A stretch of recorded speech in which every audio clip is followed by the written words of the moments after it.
Sumartin is a coastal place on the east of the island of Brač. The youngest place of the island is located in the small bay. It counts about 400 people. Sumartin is a touristic destination.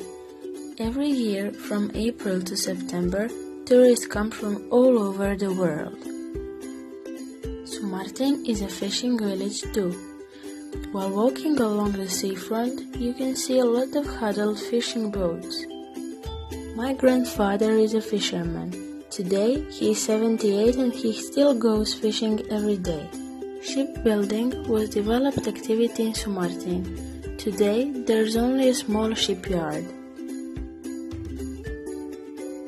It's important to mention that Sumartin has the only ferry connection with Makarska.